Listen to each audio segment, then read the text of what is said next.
Welcome to video 14.2 in our first Principles of Astrophotography series. In this video, we discuss the number of photons detected per pixel on your sensor, which is the key to understanding the signal-to-noise ratio. It's really important. Yeah. I bought a book about photons. You did? Good.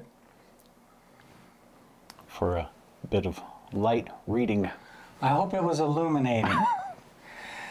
This video is based on section 14.2 of our first Principles of Astrophotography book, which is linked in the description below.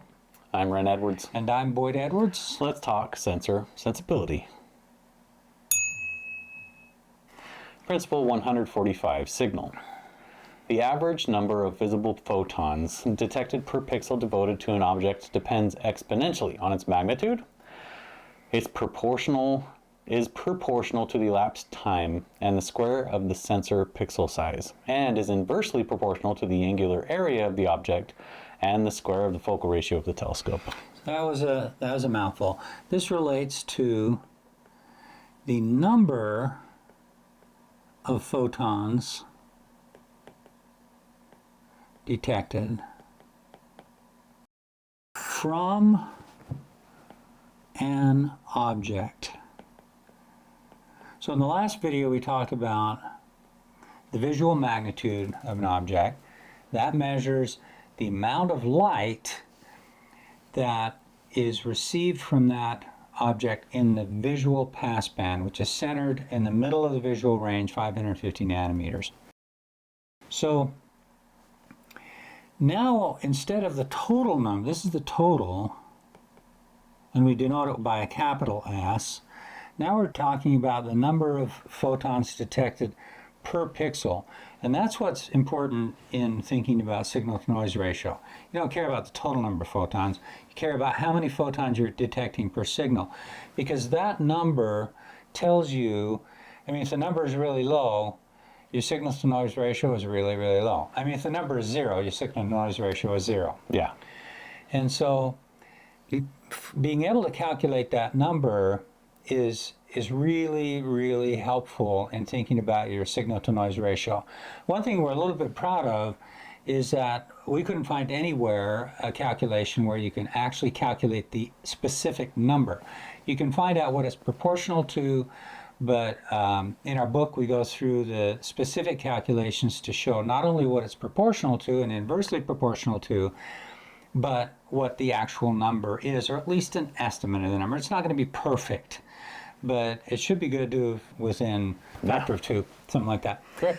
Okay, so this is the number of, this little s is the number of Nice, much better. photons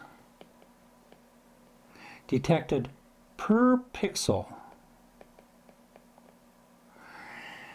And what does it depend on? It depends on this constant k, which we derive in the book. It's proportional to t, which makes all the sense in the world. The longer you sit looking at the object, or the greater the number of exposures that you stack. Mo time, mo photons. Mo time, mo photons, exactly. Yeah. The more photons you're going to collect. That's exactly right.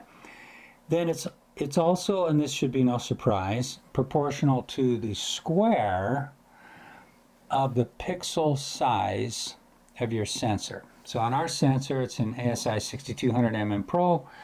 The pixels are 3.76 microns by 3.76 microns. That's also the pixel size for the ASI 2600.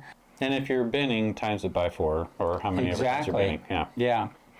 And in fact, it's worth pointing out, if you drizzle, then you divide by 2. Yeah. And so, well, if you're binning, if you're doing a 2 by 2 bin, then you multiply p by 2, and then you square that, and then you multiply it by 4. Yeah. Mm-hmm. And so the pixel size, but that makes a whole lot of sense. The bigger the pixel, the pixel area is going to be the pixel length by the pixel width. That's p times p, big P times big P. That gives the area of that pixel. This number of photons detected per pixel ought to be proportional to the area of the pixel. It makes perfect sense. Good sense. Then we're talking about the number of photons detected per pixel, well, that's also going to depend inversely on the size of the object. And we're going to do an example in just a second here, the angular area of the object. How much space, the angular width in degrees by the angular height in degrees that it occupies in space. And then it's also going to be inversely proportional to the focal ratio. So what does this actually say? If you increase the pixel size, you got a bigger pixel size on your camera, you're going to get more photons per pixel. If you decrease your focal ratio, if you go from a focal ratio of 10, that's the focal length divided by the diameter or the aperture. If you go from 10, like our Celestron, down to 5, like our Cat 108, okay, then you've reduced the focal ratio and you've quadrupled the number of photons per pixel because it's proportional to 1 over f squared. Right, yeah. Yeah.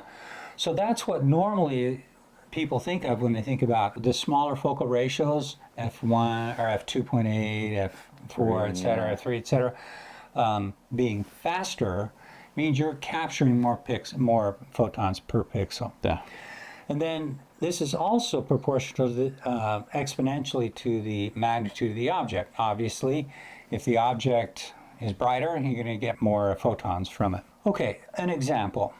The Triangulum Galaxy. This is our C-star S50 image of the Triangulum Galaxy. I've inscribed a yellow triangle here, and I basically just tried to get a rough estimate of the size of that object in the sky. Okay, this is nothing fancy or very sophisticated. I just went on Photoshop and drew a rectangle around it. Okay, and then figured out how big it was in the sky.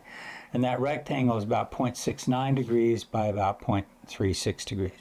And you might argue that it isn't quite big enough because I've missed some of this, or it's not small enough because there's some stuff that isn't there. I try to just sort of average it out and see about where the border was.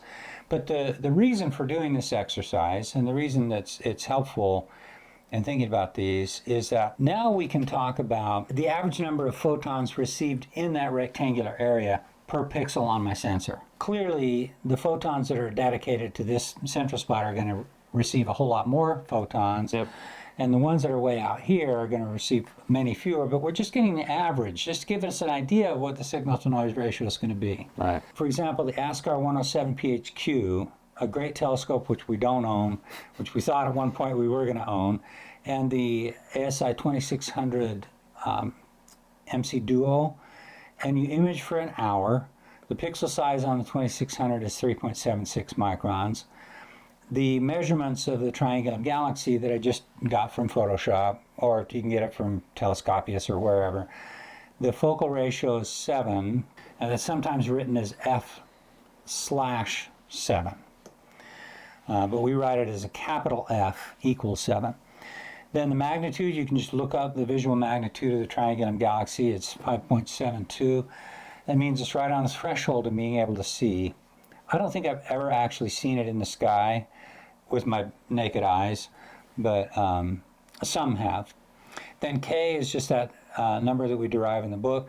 Plug all these things into the formula. The number of photons detected per pixel using that camera, or this telescope and this camera, for 1 hour is about 190 photons per pixel. So this is an average. That just means that out here, number of photons received per pixel is going to be maybe 5 or something like that, and in here it might be 500 in here photons per pixel, but it just gives you the average over the object. These are just shows what these different focal ratios are. So this is a focal ratio of 1.4, meaning you take the focal length divided by the aperture, and you get 1.4. Focal ratio of 2, 2.8, etc. But notice how small these get with, and you can do this on your regular camera by changing the diaphragm to stop down the aperture.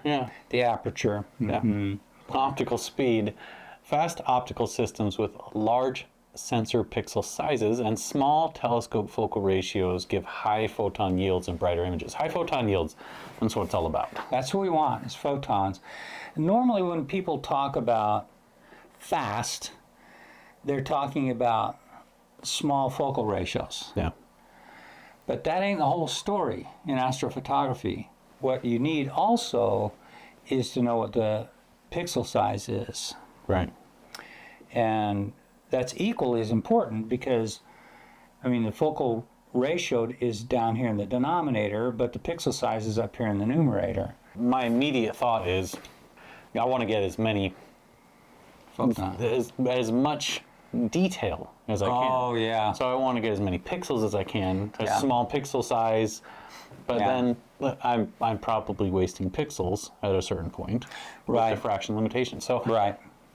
getting a little bit of a middle ground. A fast scope is also the Yeah. holy grail too. The fast, lots of light, sucking it all in. But if you're getting fast by going with big pixel sizes, you're sacrificing resolution in your Right. image. Right. And so there's definitely a trade-off here. Ren and I were just talking earlier that in our early days of imaging with the C-Star S50, we rarely spent more than 1 hour. Like the on an object. Triangulum. Yeah. 1 hour. Yeah, something like that. It might have been 2 hours actually. I'm not sure for that exact. But we rarely shot it for more than 1 hour. Well, this is something you can control, Yeah. and you can go out. Like our image that we just took of the dark shark, I think we spent 6 nights on it, and with clouds and You not getting spent out. 6 nights. I spent 6 nights I was warm in my bed. for 20 plus hours of exposure time. Well, that's going to play a big role here. As the time goes up, the number of photons you're capturing goes up. Doing one 22-hour exposure is the same as doing 22 1-hour exposures. And of course, nobody takes 1-hour exposures anyway. You just stack all those together and you improve that signal-to-noise ratio, which we're going to talk about in the next video. Thanks for watching. And we'll see you next time.